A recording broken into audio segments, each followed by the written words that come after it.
You're listening to the Options Insider Radio Network, the home of the Options Podcast. For more quality options programs, visit theoptionsinsider.com or search for Options Insider Radio Network in your podcast provider of choice. Listeners can also access all of our programming through our mobile app available in the iTunes and Google Play stores. Select programs are also available via live stream at mixlr.com/options-insider. That's mixlr.com/options-insider. Don't forget to follow along with your favorite programs and submit your own questions for the hosts at twitter.com/options, stocktwits.com/options, facebook.com/theoptionsinsider, or via questions at theoptionsinsider.com.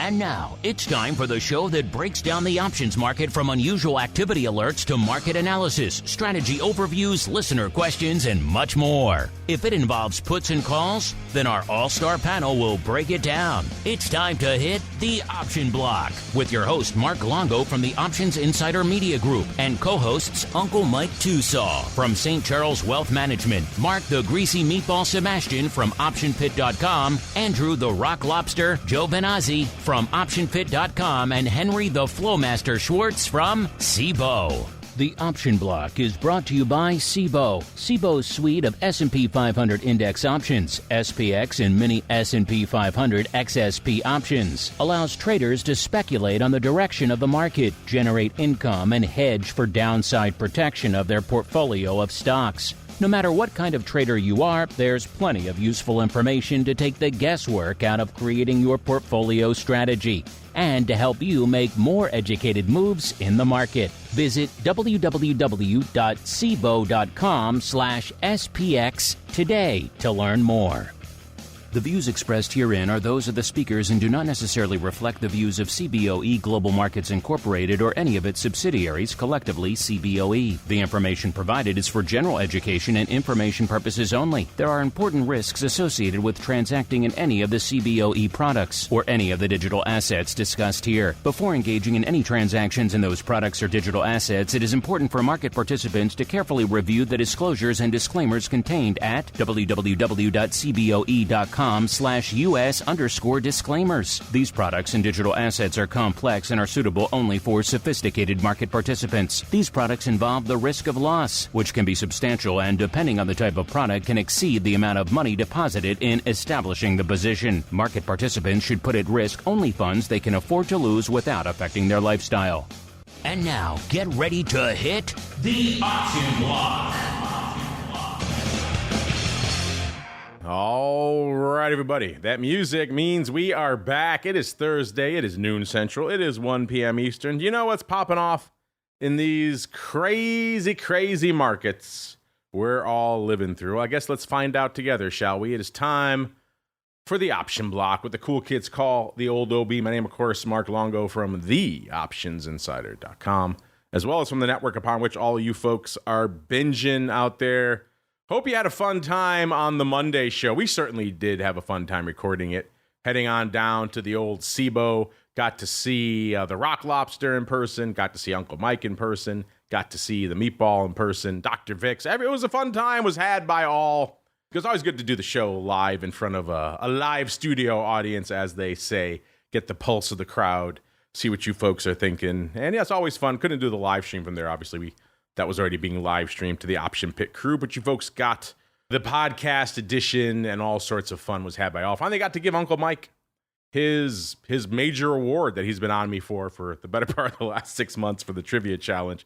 I think it went to his head because he is still on his victory tour showing off his belt as we speak. So no Uncle Mike on the program today. Both the Pit Boys, whom I did enjoy a delicious Gibson's steak with last night.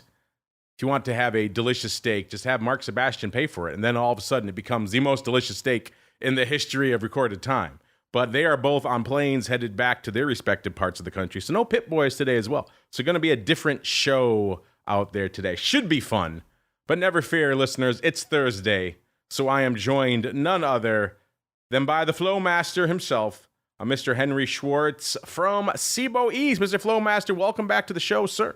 Thanks, Mark. It's good to be here. We certainly have some action this week. It must have been interesting for the Option Pit Summit to be going on when the market was kind of melting down yesterday. So, lots of action, and I'm excited to get into it. It felt weird to be recording in the hallowed halls of Cboe without you, sir. You will know I got a few snacks and some pickles from the fridge in your honor, sir. Very good. I hope you got a cappuccino made by our expert barista, Ezra. I've yet to have one of those. I just went for I only had a few minutes. I went for the pickles and a beverage, but maybe next time. Maybe next time I will sample the wares of the in-house barista as we keep on rolling and go into the trading block. It's time to break down the latest topics, trades, and trends in the world of options. It's time for the Trading Block. All right, everybody, welcome to the Trading Block, the portion of the show we break down what the heck is trading, what is lighting up our screens out there. And as Henry alluded to, we had a little bit of action this week. We got together for the live show on Monday and kind of collectively broke the markets ever since. All sorts of madness unfolding this week. We, of course, were talking on Monday about the seminal events of the weekend. The president announcing he's not going to run again. Vol getting annihilated in markets in rally-ho mode as a result. So we all gave Russell a well-deserved bit of a hard time about his weekend UVIX strategy, which he talked all of us into as well. So it was a collective bit of fun. We'll give him more of that fun tomorrow on Vol Views. But then, of course, as the week has unfolded, we've seen more turbulence out there. Getting away from the broad geopolitical front, it is, of course, earnings season. And a lot of people have been looking with very demanding eyes towards these names that have been just soaring into the stratosphere, mostly on the backs of the magical letters of AI. And now we have Google and Tesla coming out saying maybe not lighting the world on fire with their numbers. Maybe Google, you can't spend endlessly on AI and not have much to show for it. And of course, Tesla, at the end of the day, they can talk robots all they want, but they still are an EV manufacturer, at least for right now, and those are not looking great. So all that giving a nice 1-2 punch back to the market yesterday. Everything's selling off. Vol popping hard. NASDAQ having its worst day, I believe, in about 2 years out there. So a rough one for the tech-heavy NASDAQ. And then coming into today, it seemed like we were going to start off maybe on the same foot. We had a bit of a kind of bifurcated market to start. NASDAQ was continuing the sell-off for a little while there. It's like we got down to right about almost 17,000, about 1775 or so. And then the worm turned and NASDAQ got the bit in its teeth, and it is now up 1.1% as we're kicking off the show. And the S&P getting back some of what it gave up yesterday as well, up about 1.15% as well at about 54.90 or so right now. So obviously well below that magical, mythical 5,500 level, listeners. But we'll see. The day is young. Maybe it'll go roaring right back above it. And then the Dow up 1.3% out there right now. And let us not forget our old friend small caps. Up 2.7% today. And we were talking about this on our Pro Q&A. And again, if you don't check out the Pro, theoptionsinsider.com/pro, you are missing out. We were talking a lot. We had a lot of questions about small caps and how they lined up. We were talking with the folks from Fidelity about this. And they kind of made a good point, which is not one we bring up all that often here on the show. We talk all about small caps and the Russell 2000 as if it is a major index, and it is, but also when you look at the entirety of the market cap of everything in the small caps, it's pretty much an Apple. Or maybe throw an NVIDIA on there. It's right around 3 billion, somewhere in that, or excuse me, 3 trillion, somewhere in that neck of the woods. So it's a little bit more understandable when you see it in that context, how it could make these outsized moves to the upside and to the downside, how the call skew can get bid, all that fun. So a lot popping off out there to sink our teeth into this week and indeed today. Vol was popping hard earlier today. Let's see, how high did we get intraday here in VIX Cash? We were well north of a 17 handle, got up to, we opened at an 18 handle and got up to 19 and a third today. My goodness. So we were threatening a 20 handle earlier today, listeners.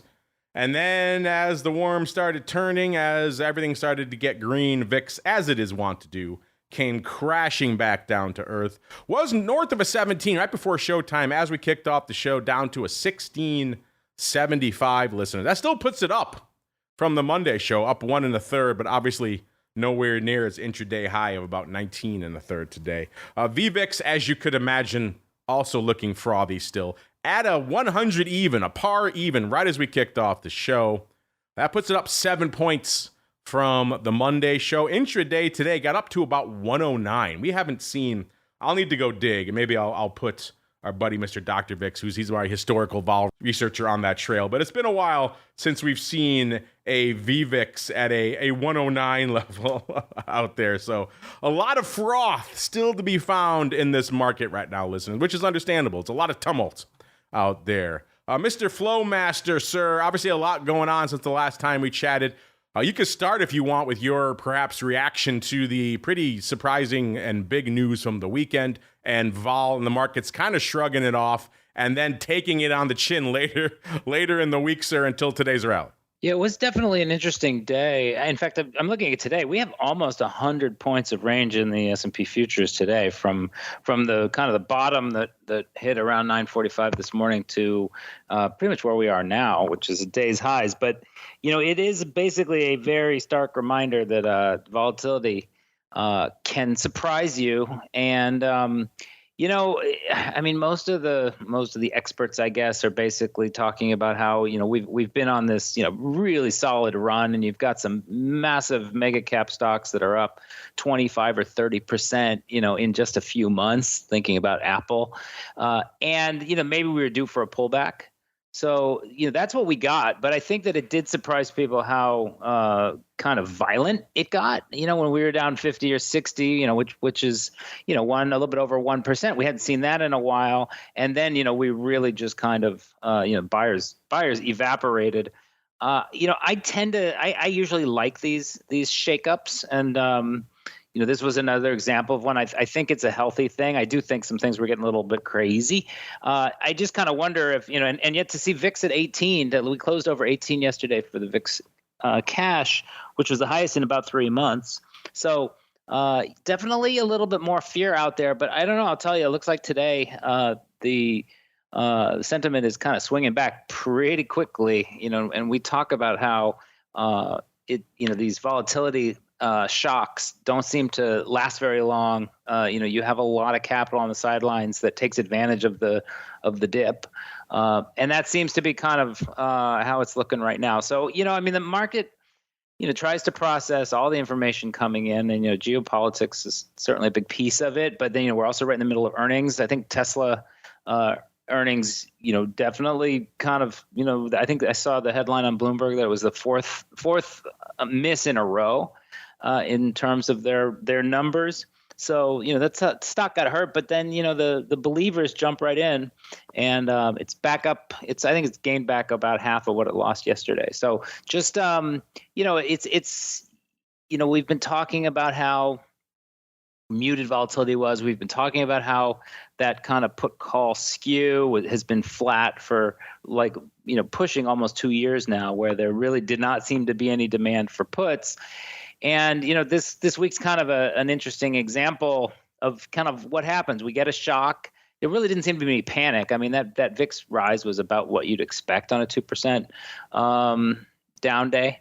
And, things are kind of settling down now. But the best thing about kind of after a shakeup is, the bargain hunters go looking, and people that, that have dry powder, that, weren't overextended into the move down, can have a great time kind of looking for where they want to put their capital to work. Yeah, for all the hand-wringing about Tesla, right? It's still up like 70-odd handles almost in the last month. So, I mean, it could have sold off 70 points and been right back down to around the 175 level, where it was about a month ago when everyone was complaining it was overpriced then. And now here we are, just in this new regime across the board, listeners. Let's break down this new regime, shall we, and see what we have cooking. By the way, Mr. Flowmaster, when we were coming into the Monday show, we did poll our audience and asked them, hey, all the events over the weekend, VIX closed at 16.5 pretty much going into the start of the weekend. Obviously, a lot playing out over the weekend. Where did you think VIX was going to open on Monday? And 29% of you got it right. You said below 16, so you felt the vol crush. Seems like a distant memory now that we were threatening a 20 handle earlier this morning. And then 25% said right around where it was, between 16 and 17 where it closed. 28% said a little bit higher, 17 to 18, and only 18% went for the whole enchilada there, north of 18. I didn't quite get there, and of course, if you bought that vol dip on Monday, you were looking pretty good, even as you're still looking good now, but you were looking even better, let's say, yesterday or earlier this morning. Let's see what's looking good out there today, or perhaps not. Kind of depends where you're looking, listeners, but pretty much across the board. Across the board, listeners, we are having just a banger of a day, which I guess you can pretty much expect given this crazy whipsaw action we're seeing. If anything drives a little bit of paper, it's a good whipsaw. And we certainly saw that in the NASDAQ. Saw the big sell-off yesterday. That usually sparks a little bit of interest as well. So that 1-2 punch seeming to light up the tape out there today, listeners. Everyone was asking about, is July going to be a down month like June was from a volume perspective? I don't know. If we keep having days like this, doesn't seem like it. Let's start off in VIX land. VIX already looking pretty heavy, not at 1 million or anything like that, but at 627,000.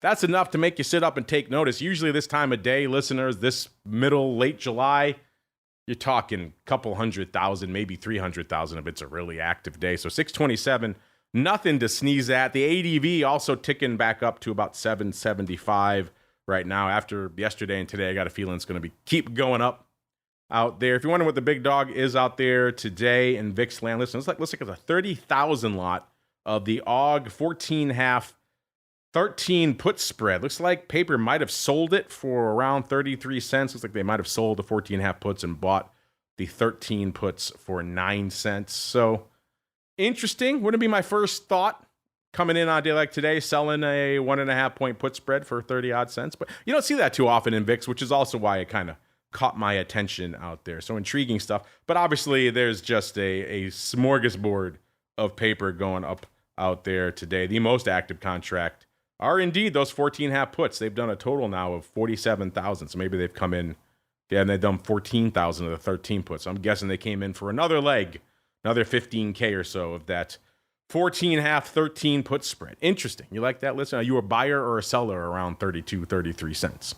Because it looks like somebody sold a bunch today. All that to the tune of 627,000 contracts in the VIX. Let's go out to SPY land, shall we? And, usually this time of day, maybe we're saying 4 1/3, maybe 4 1/2. If things are really rocking and rolling, maybe we're up to 5 million contracts. 6.53 million contracts on the tape right now in SPY, listeners. They're almost at their ADV, which is about 7 1/3 million contracts out there. So just a whole heck of a lot of paper, I think, is the technical term. I'm scrolling right now just to see, looking at the most actives, and you know what? As I expected, we are once again 20 for 20, listeners, in terms of all 0 day all the time. So ain't nobody got time for a 2-day option out there today, let alone a weekly or a monthly. It is all 0 day all the time out here in SPY land, listeners. Good for 6.53 million. Let's go out to the S. Let's see if we see a similar resurgence of paper. And the answer is yes, 2.31 million contracts on the tape in the S right now. So again, I've said it before, but not that long ago, a couple of years ago, if I had seen this time of day, 2.3 million contracts going up in the S, I would have said, man, the world's on fire. What the hell's going on? And now we kind of just expect 1 3/4. So this is even well beyond that. The ADV 3.09 million. Got a feeling we're going to hit that today. Let's run the same analysis, shall we, listeners out in the S?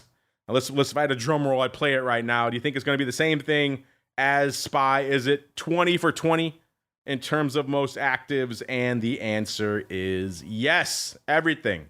Once again, 20 for 20 going the way of the dodo today. I know, Mr. Flowmaster, we talked about this before, but it is kind of funny to see it in practice yet again. On these rip-roaring, just crazy days out here, it seems like nobody in the major indexes has time for anything other than 0 day, sir. Does that surprise you at this point, or are you just used to it?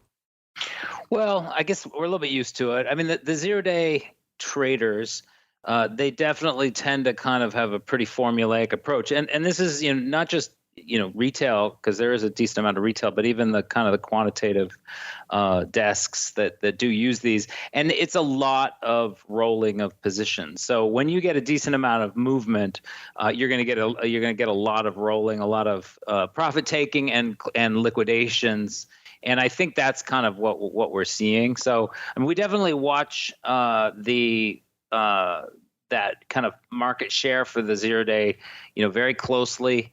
There have been days where it's topped kind of 52, 53% in SPX. Average is closer to like 47. Right now it's running around 51% today. So it's, the one thing we've kind of learned is that the 0-day, these short date options, they're the kind of the perfect instrument for a very specific kind of tactical bet. Like even if in the middle of the day yesterday when we were down, around 1%, you felt like we were gonna bounce off of it. You get a lot of people that that maybe in the olden days would go and trade futures or buy some SPY. They actually just trade a contract or two of SPX, and they might just buy a few calls. And if we bounce, they're going to see that kind of convex upside returns. And if we don't, then they knew exactly how much money they laid out for the trade. So it really does, and it's a little bit more of a specific bet than using a 1 or a 2 week or a 3 week option to do it. I think that's why you see such heavy volume in there. But I'll tell you, overall volume, yes, it's really interesting. The last few years, the down days that we've had, we haven't had any really sharp down days, since yesterday, in a while. We used to have the exploding, the incredible volume days were on the big down days. That hasn't really been the case. I think yesterday we traded around 57 million contracts, which is certainly a very, very active day, but it's not close to the 70 million, which we've only seen on some of these big rallies to the upside. Let's see what we are seeing the rest of the volume numbers here. Listen, let's go out to small caps. Are they on fire today? Do you really need to ask that question? Well, I guess you kind of do. It is the point of the show after all, but still, the answer. The answer is yes. The ADV is 1.82 million. That's already ridiculously high. Usually anything north of 1 million for small caps is robust, to say the least. We're almost closing in on 2 million, so that shows you where they are. And right now, 1.62 million contracts as well out there in the small cap. So once again, the party just continuing out here. Now, one of the interesting things I like about small caps, I just fired it up here as well. That same analysis using the Flowmaster machine out here with the top 20 most actives. And as it is, and it has been for a while here, there certainly is a decent amount of 0-day. I'd say roughly half. But the other half is kind of all over the place. We've got AUG 212 puts with IWM about 222 right now. We've got AUG 230 calls, SEP 225. So there's a healthy mix, I would say, of other strikes and other activity going on out here, other than just the 0-day bonanza that seems to be consuming the Qs and the S and everything else. Speaking of the Qs, let's get out there right now. 3.7 million contracts on the tape for the Qs. Again, that one not surprising given the fact that we had pretty much a rout yesterday out there and clawing some of that back today.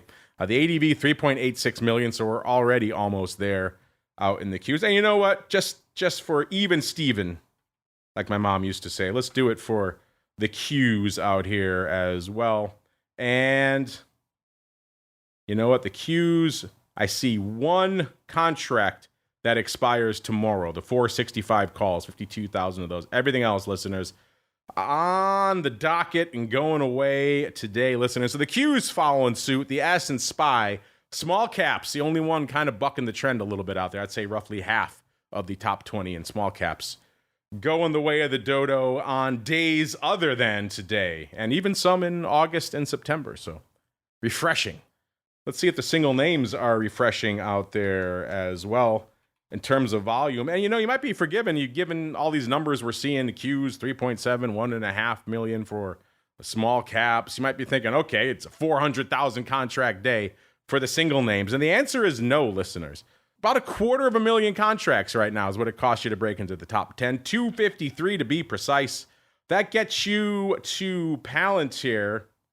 They're popping a bit today, up about $0.33. They've had a rough week. They're off about almost 5%.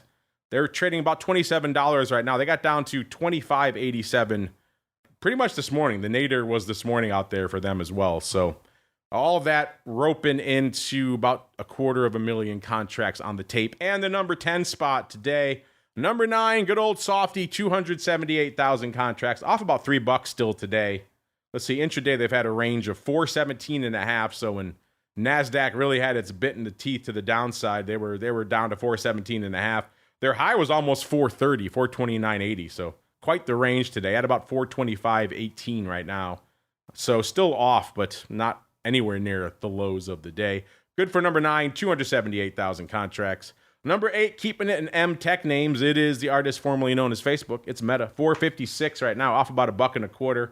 We're pretty much a fraction of a percent. They've had a range of 442 to the downside, 463 and change to the upside. My goodness, quite the range here for Meta. And yet another name that this chart today looks like a V.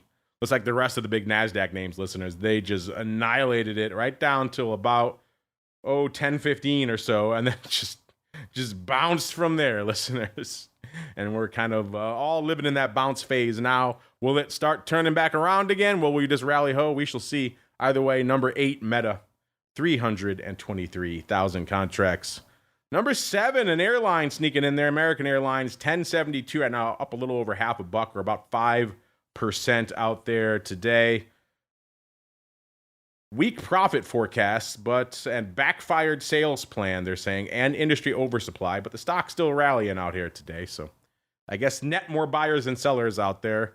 Good for number 7, 346,000 contracts on the tape for them. Number 6, the Amazonians, 183.25, up about 240 or about 1.3%. Again, another chart just looks like a big old V, listeners. They sold it off down to 176.80 this morning before they bounced it, and now up to about 182.95. So I think we're going to see a lot of that on our charts today. Amazon, number 6, 458. Number 5, this is probably one of the disappointments of the week. You know, it seemed like they had just finally found their mojo. Everybody's whispering in my ear about, maybe Ford is on the comeback trail. You know me, I've been aggressively overwriting Ford, what I have in some of the long-term accounts of late. But I backed off on that because everyone's, this is the transformative period. It had a nice run, so I was happy for that, up to around 14.5. And then, like everything else in Ford, the salad days cannot last, listeners. 1134 again today, so right back down, off 313 or 21% today. Their worst day in I don't know how many years. Just the worst day, since 2009. Nothing bad happened in 2009. So yeah, headline, spoiler alert, Ford a piece of crap again. I should have overwrote the hell out of the 14.5s or probably bought those puts. Either way, Ford, 558,000 contracts on the tape. Yet again, looks like we're back in this long doldrum slog of the 11 handle and change for Ford for the foreseeable future, maybe even lower. Number 4, let's get out of there. Let's go to the A-Tech names. It's AMD, 141.96, off 270, nearly 2%. Another one looks like a big V. They crushed it down to 136.81 this morning before rallying it back to where it is right now, 141 and about a half. Good for number 4, 570,000 contracts. So all the way at number 4, we're still kind of light volume-wise, listeners. Number 3, it's the fruit company. This one looks like a V as well, maybe not as aggressive as the others. Got down to 214.62 on the low, trading 219.78 right now, up about $1.25. Good for 706,000 contracts. And the number 3 spot, number 2, it's Tesla. I guess they're getting their mojo back. How Tesla got its groove back, apparently. After selling off on Tuesday, they were around 250. They crushed it down yesterday to about, looks like 214. And now they're back up to about 223, almost 224 today, up another almost $8 today. Good for 1.75 million contracts, but not enough for the top spot. You know who rules the roost now, listeners. It's NVIDIA. This one has a V as well, but again, not quite as aggressive as some of the others we've seen out there today. They sold it off to 107 and actually 106.30. And the high is 116.60, so over $10 range on the day today. But right now hanging out at 114.75. Intriguing stuff here for NVIDIA. Good for almost 5 million contracts. That would normally be a bonkers day, but we've seen NVIDIA do 2x that easily. So intriguing stuff. Number 1, you know it, you love it, maybe you hate it. It's NVIDIA. Let's see, how much is it off over the last month? It's off about 9% or a little over 11 handles. So I guess for all the hand-wringing, that isn't that much. From the high on July 10th of about 135, it's off about 20 handles. So little bit different frame of reference there. And of course, net on the last 6 months alone is still up 86%. So play the world's smallest violin for the NVIDIA bulls out there, right, listeners? In terms of action, you know what's popping off this week. We talked about a lot of them already. We had Coke on Tuesday. Russell going on about Coca-Cola and their earnings on Monday's show. That was kind of interesting. Tesla, obviously, on Tuesday. Google as well. And Polaris, they make those funky kind of trikes and farm vehicles and all kinds of stuff. We see those trikes rolling around downtown Chicago a lot more. I know, it's interesting. Then yesterday, we had AT&T, Chipotle, and, of course, Ford and good old Beamer. And today, American Airlines, Texas Roadhouse. Time I go by one of those places, they're just jam-packed to the gills. So I haven't seen their numbers, but I have to imagine they're probably going to be pretty good anecdotally. They passed the Peter Lynch test. You sit in the parking lot and watch people go in. You'll be pretty busy with Texas Roadhouse. Southwest screwing the pooch as well. So all sorts of stuff popping off today. Luckily for you, we have, because we like you, hot off the presses from our friends over there at Orats. We've got some earnings move results, and earnings season reports. Let's look really quickly. Let's look at Texas Roadhouse. They're after the bell today. Ticker symbol, I should say, by the way, TXRH. I don't think we've ever talked about them on the network before. So kind of an interesting one there. Let's see. They were at 165.46 when we ran this report this morning. They were pricing in, get this, maybe they've seen the crowds listen. They're pricing in $9.21 in that straddle. In the past, they've moved $5.48. So either that or they got the memo that more vol is the way to go this cycle because, man, nearly double what they've delivered in the past. That's a heck of a lot of juice out there for a little bit of steak, listeners. Let's keep rolling. Let's see what else we've got. We got reports for days here, listeners. Mickey D's next week, 29th before the bell. 253 and a third is where they were trading. They were also, man, they're following the more juice game here as well. 9 and a quarter is what they were pricing in. In the past, they moved 475. So almost exactly 2x what they've delivered in the past. My goodness, is McDonald's worth double the juice? I don't know, listeners. PayPal, 29th after the bell as well. $58 is where they were trading. They're pricing in $4.59. Apparently, they didn't get the memo because in the past, they've delivered about $5.40. Let's see what else. Oh, we got so many tickers here. 4 days, listeners. Let's go out to EA, Electronic Arts. 7:30 after the bell. 141 is where they were trading. They're pricing in $7.30. In the past, they moved $5.60. Groupon, I haven't talked about them in forever. 30th after the bell. 221 and a third is where they were trading. They're pricing in $16.50. In the past, they've moved $11 even. So, actually, I take that back. That was full solar. Groupon is right above it, listeners. 17 and a quarter is where Groupon was trading. They're pricing in $287. In the past, they've moved $286. I thought that seemed like a robust straddle for Groupon, given that they haven't moved that much in ages. They're looking like they're pricing in a little bit of juice there for First Solar. And then let's keep on rolling here. Softy 30th after the bell. About $4.29 is where they were trading when we ran these numbers. $19.50 is what they were pricing in. You can almost tell me any number at this point. I'd say, okay. 16 and a quarter is what they delivered. So spoiler alert, it is more. And, almost don't even need to say this one, but this is Ford. They were at $13.70 when they went into their announcement. They are now, when we ran this report, $11.39. They're pricing in about 17%. They delivered 6.5%. Again, another reason why if you bought those puts, you netted all right on the delta, but you got killed on the vol. Just a crazy, crazy name that is Ford out here, listeners. We have hundreds of these tickers. We could do this the rest of the show. But right now, the season is hanging out at a just explosive 124%. So if you're asking yourself, why are so many names pricing in so much extra juice this cycle? Well, they're seeing the numbers here. They're just responding in kind. Earnings season is nothing if not, they learn from the past and then they just tack on a little bit more the next cycle. We've been doing that for a while. Can it continue? So far, the answer is yes, listeners. Hanging out at 124% for the season right now, well above our long-term average of 113%. But all right, it's me and the Flowmaster here. We got some business to get to. It is time for the Odd Block. It's time to break down the most interesting, unusual, and downright questionable options activity that's been identified by theoptionsinsider.com. It's time for the Odd Block.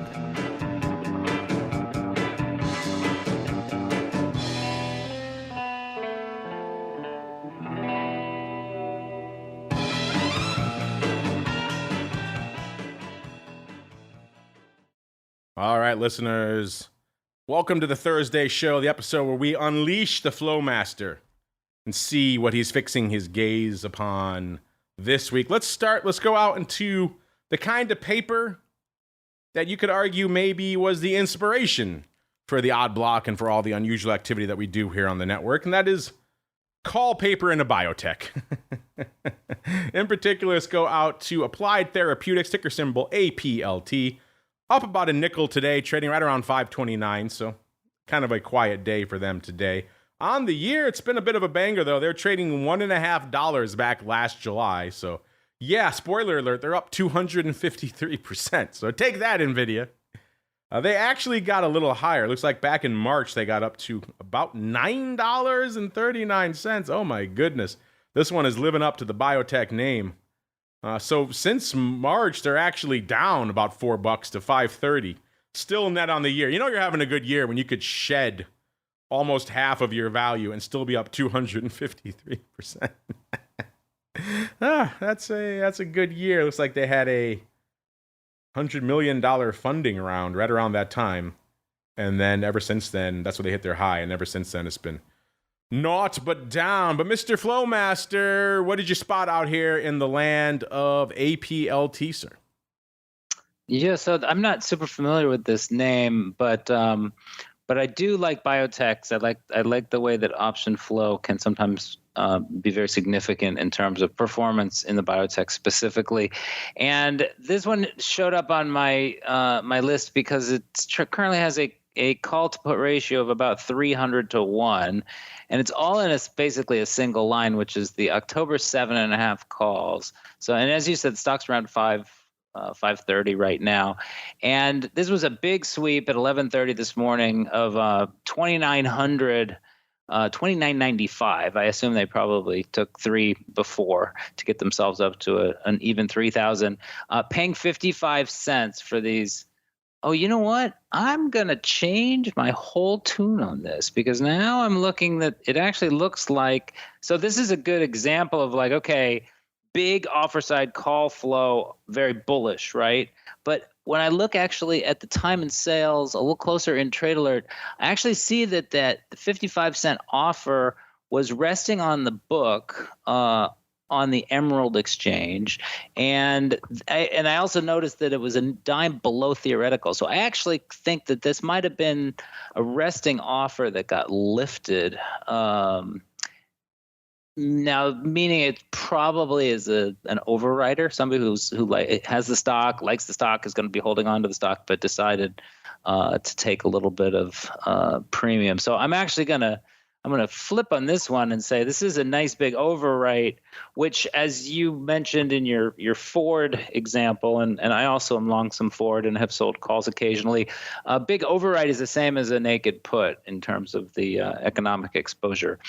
So it's still a bullish position if this is what they're doing, but not quite as bullish as what a big, aggressive, unusually large opening call buyer would be.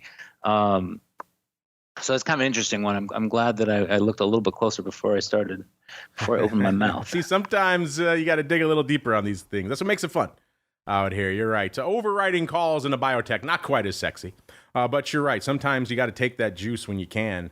55 cents. Again, it's through October. You're going a ways out there, but intriguing stuff out here, listeners. The stock was about 5.25 when that went up.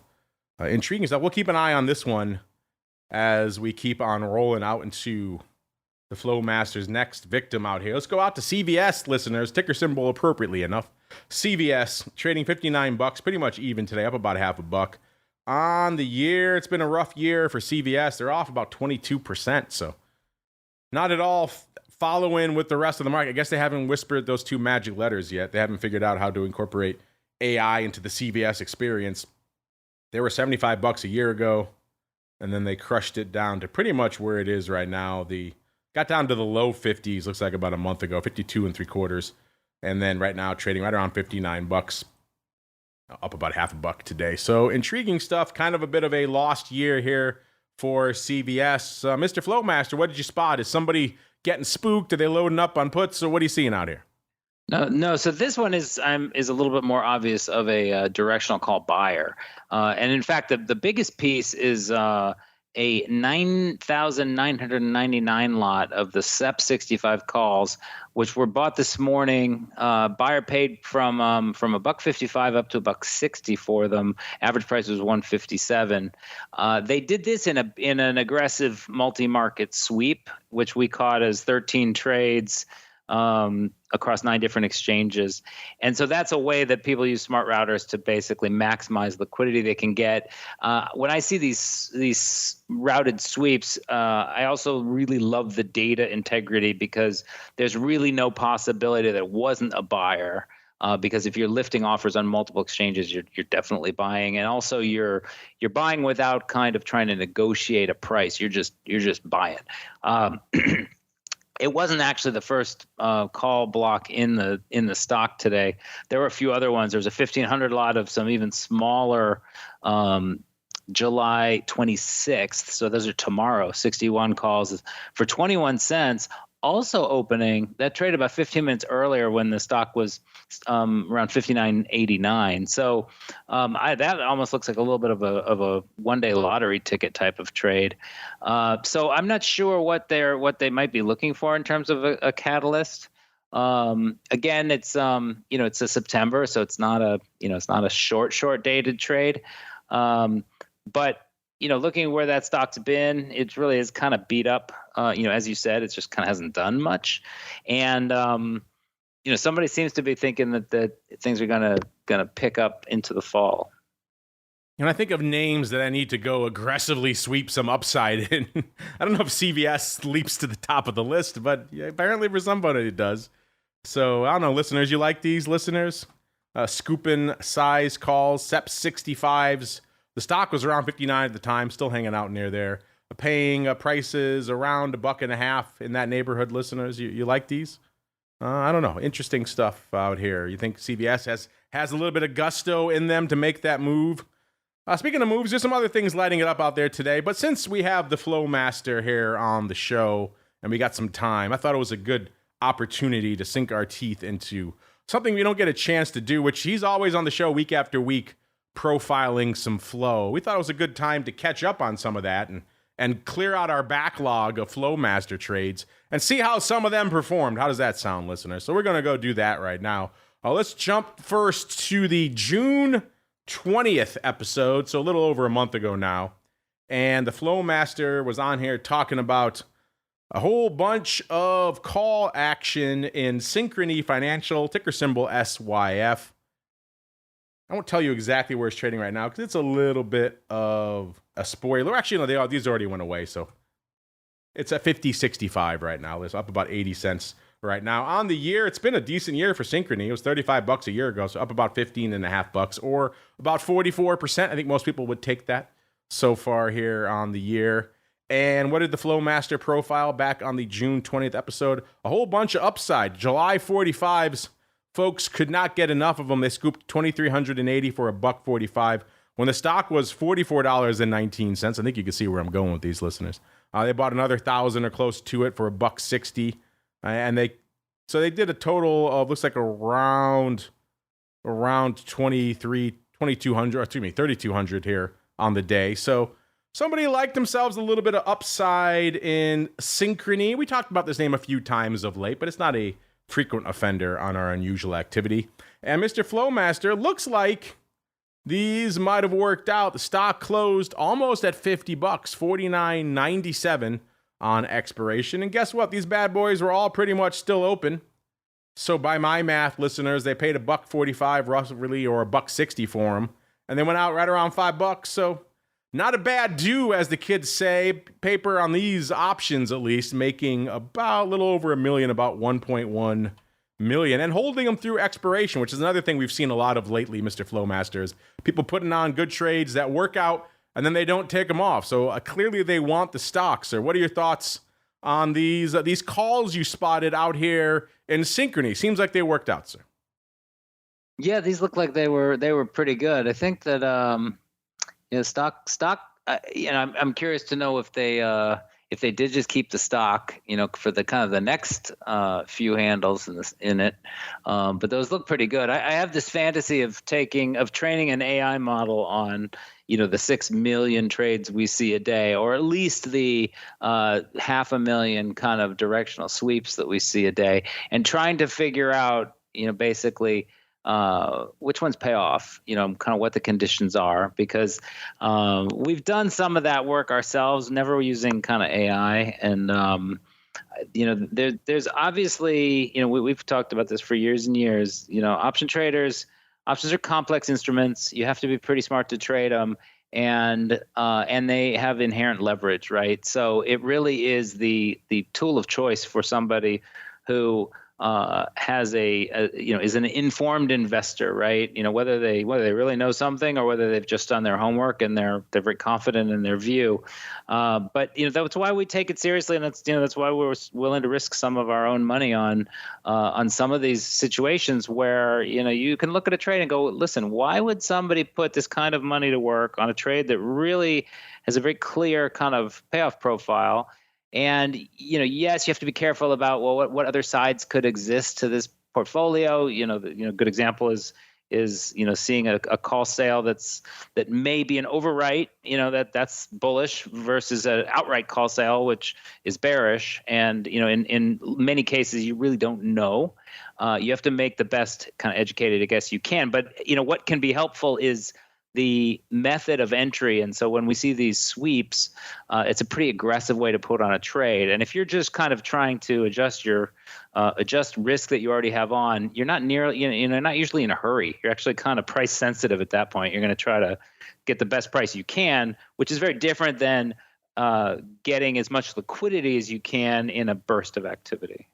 Let's keep those bursts coming, shall we, listeners? Let's go out to the June 6th episode, where the Flowmaster was all excited by the Internet of Things, in particular Samsara Inc., ticker symbol IoT, which stands for Internet of Things, listener. $37.50, up about $2.15 today on the year. Let's see. It's been a good year for them as well, up about $11 or 41% net on the year. Even though they've had some turbulence from May till now, they got up to $42 in May.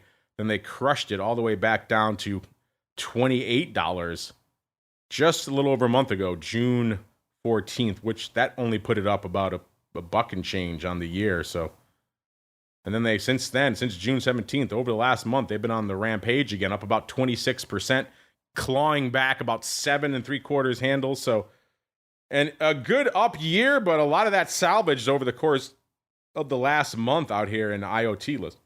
So, wow, crazy times. When we talked about it back on the June 6th show, this was a pre-earnings trade. Somebody coming in and scooping the June, expiring on the 7th. So 1 day swing for the fences, listeners. They bought the 40 calls when the stock was $34.39, so they were not messing around. They were going for some gusto. They paid 90 cents for these things. Holy man. Sold to you.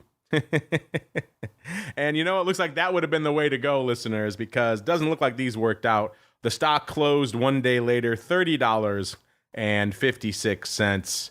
If you bought these things, even if you did them tied to stock somehow, how much delta? It said at a 25 delta on these. I guess you could have got some shares off. But either way, you're giving up 90 cents on these bad boys. They were all still open, unfortunately, the next day on expiration. So it looks like, at least on the options side, they dropped about $134,000 on these bad boys. Again, that was a pretty, they did, by the way, 1,482 times. So it wasn't an enormous trade, but when you're paying 90 cents, it doesn't have to be to make it a bit of an ouchie. Mr. Flowmaster, looks like somebody maybe got a little bit ahead of themselves on the Internet of Things. What are your thoughts? Yeah, that's kind of an interesting one. I can see on the snapshot that they were paying the equivalent of about 350% implied volatility. So as you said, that is one heck of a price for an option that's, about $5 out of the money with just a day or two to go on it. And, I'm looking at the earnings analysis. The average move was around 15%. So I guess they were looking for kind of the right size move, but they did not get it. I'm not sure what they were looking, what they were thinking, but at least it's a pretty specific bet on a pretty specific incident. I think it just seems like maybe they really kind of should have paid some attention to the price. Maybe 75 or 80 cents would have been a little bit less painful. Are you saying just throwing a buck away, right? One day to go, not exactly 7 handles roughly out of the money, not exactly the first play on the Natenberg playbook there. Let's skip over these AVTR because we got another Flowmaster one here from May 16th. We'll jump to that one here. In FUTU Holdings, ticker symbol FUTU, F-U-T-U. Someone was just talking to me about FUTU. They are a big brokerage platform out of China, trading $60.94 right now, kind of up a couple of cents today, so a quiet day for them. On the year, up nearly $10, or almost 20%, about $9.70. So not a bad year. Actually, it was mostly a wasted year until about February. They were pretty much unched, actually slightly down. And then you can even carry that out till about April. They were up slightly until April. And then they shot up in April from about low 50s up to $80 they hit actually in May. So they had quite the run. And now ever since then, they've actually been down. So on the last month, they're down 10% or 7 handles. And over the last couple of months, they're down about 20 handles almost exactly from May till now. So yeah, they're still up 24% on the year, or in the last 6 months. But my goodness, just a wild run here. And FUTU Holdings, what did we talk about back on the May 16th show, listeners? We talked about the June 90s. Ooh. I just got on a limb and say they probably bought these and they probably didn't work out. Let's see. Yeah, it looks like they traded 3,000 of these for $1.20 when the stock was $76. So in their defense, it was only in quotes, $14 out of the money. And they had a little bit of time to run. They had pretty much about a little over a month and change. So they had some time, but that was a spicy meatball they were biting off there. And looks like the stock, listeners, as I just relayed, has not had a good couple of months. It closed on expiration in June, $67.94, so exactly $7 north of where it is right now. These calls all still open, Mr. Flowmaster. So unless they overwrote them like 3-1, looks like they were out on these bad boys, about $360,000 on these bad boys. Once again, Mr. Flowmaster, swinging for the fences, a bit of a bridge too far here in FUTU Holdings, sir. Yeah, I'm looking at that. I do see that they held that position into expiration. Maybe they did something against it, but yeah, that looks like a loser. I've actually had some meetings with the U.S. Side of FUTU because they're China based, but they have some American entities as well. I would imagine that the struggles that the Chinese market has had, political and economic, hasn't really. It's been volatile, but it really in the end it hasn't added up to anything. I don't know. I mean, it's maybe what they really needed was a much longer term play, kind of an expensive loser. An expensive loser indeed, as it is time for us to keep on rolling, listeners, and go around the block. It's time to tell you what we'll be watching on our trading screens until the next episode. It's time for Around the Block. All right, listeners, welcome to Around the Block, the portion of the show where we break down what we're keeping an eye on until the Monday episode for most of us, or for the Flowmaster until his next appearance next Thursday. You know what, listeners? We hit on a bunch of Flowmaster trades. We still have a huge, hefty, overflowing docket full of trades we need to pay off. So we'll do more of that on a future show. It's always fun.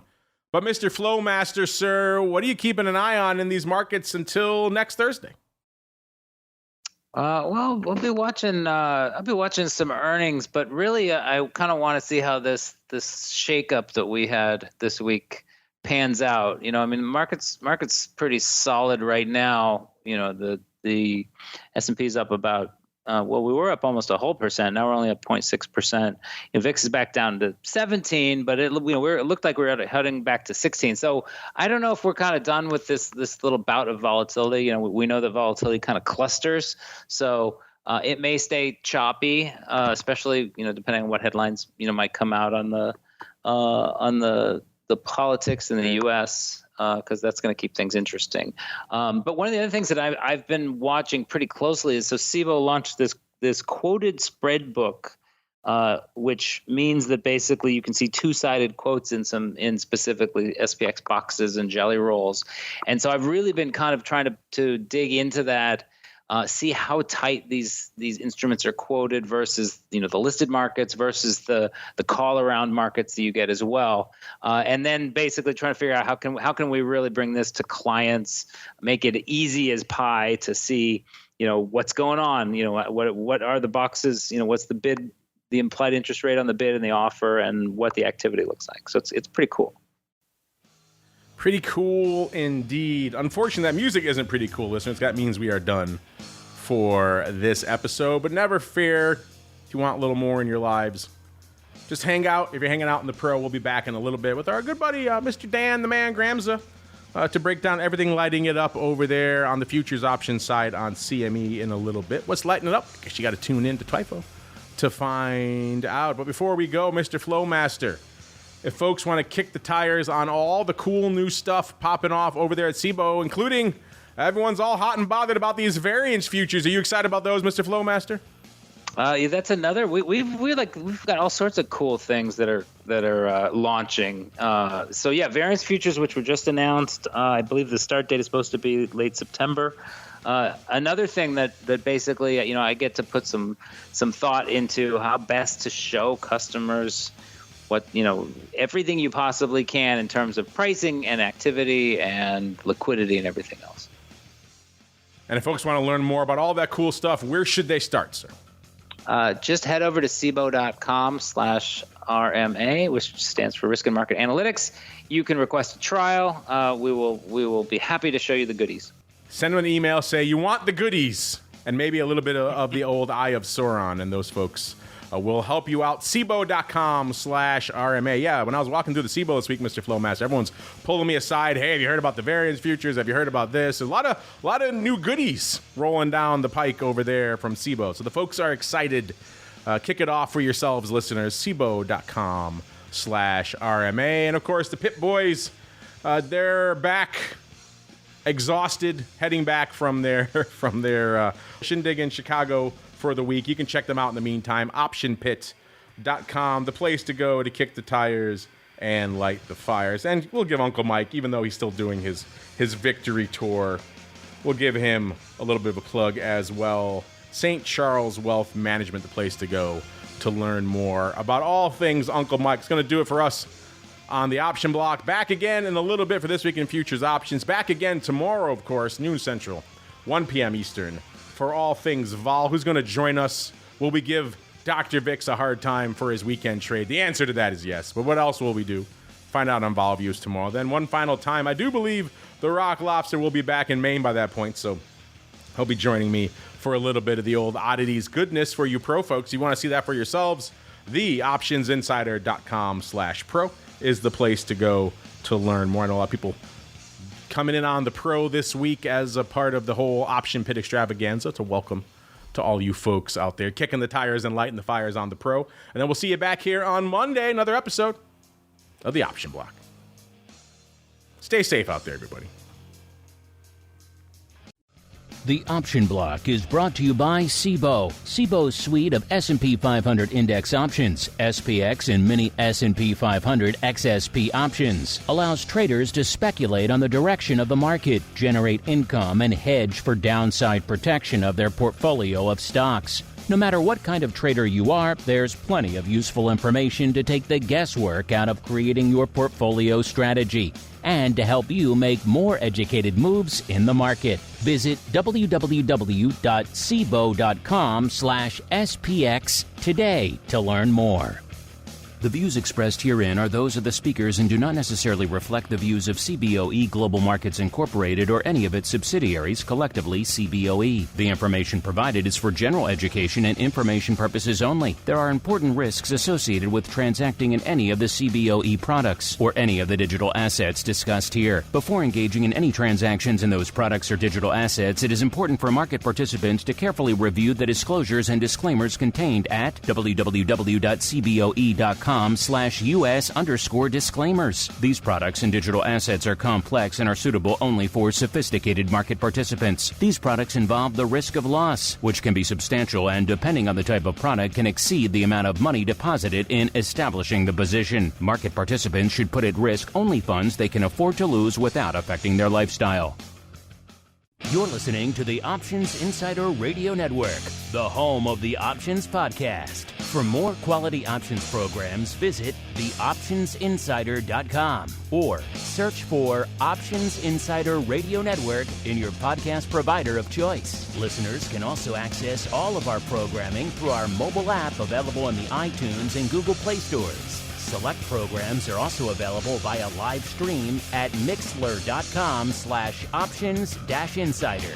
That's mixlr.com/options-insider. Don't forget to follow along with your favorite programs and submit your own questions for the hosts at twitter.com/options, stocktwits.com/options, facebook.com/theoptionsinsider, or via questions at theoptionsinsider.com.